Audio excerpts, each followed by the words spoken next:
ख़बर मां शेयर कंदासीं। अणॼातल हथियार बंदनि पारां वापारी जे कुटुंब खे यरगमाल बणाए लखें रुपया फुर कया विया।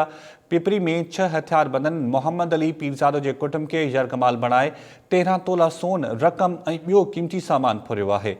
मलीर में अणॼातल हथियार बंदनि पारां इहा वारदात कई वई आहे। अणॼातल हथियार बंदनि पारां वापारी जे कुटुंब खे यरगमाल बणाए लखें रुपयनि जी फुर कई वई आहे। पिपरी में इहो वाक़ियो पेश आयो आहे। 6 हथियार बंदनि मोहम्मद अली पीरज़ादो जे कुटुंब खे यरगमाल बणाए 13 तोला सोन रक़म ऐं ॿियो सामान फुरियो आहे। उन खां पोइ हू आसानी सां फरार थी विया। तफ़सील मालूम कंदासीं। नाज़ शर लाइन ते मौजूदु आहे। जी नाज़, छा तफ़सील आहिनि?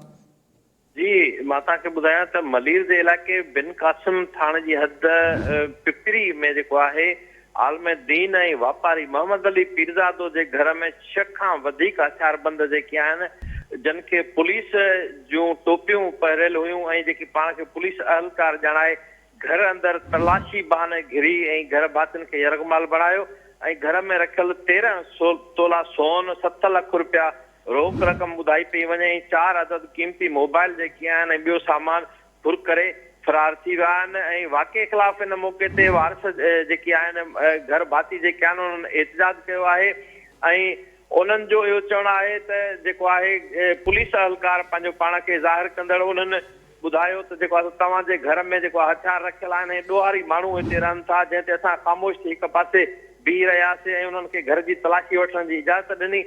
जंहिं बैदि हथियारबंदनि जेको आहे असांजे समूरनि घर भातियुनि खे हथियारनि जे ज़ोर ते यरगमाल बणाए हिकु कमरे में बंदि करे छॾियो। 1.5 कलाक ताईं जेको आहे हथियारबंदनि घर जी तलाशी बैदि घर में रखियल 13 तोला सोन, 7 लख रुपया रोक रक़म, 4 अदद मोबाइल फोन ऐं ॿियो क़ीमती सामान खणी जेको आहे उहो फरार थी विया आहिनि। वारसनि मूजिबि मालिकनि मूजिबि जेको आहे त वाक़े जो इतलाह असां पुलिस खे ॾिनो, बिन कासिम पुलिस खे। उनजे बावजूदि पुलिस रिवायती सुस्ती जेका आहे उहा उनजो मुज़ाहिरो कयो ऐं काफ़ी देरि बैदि जेको आहे उहा पुलिस वाक़े वारे हंध ते पहुती।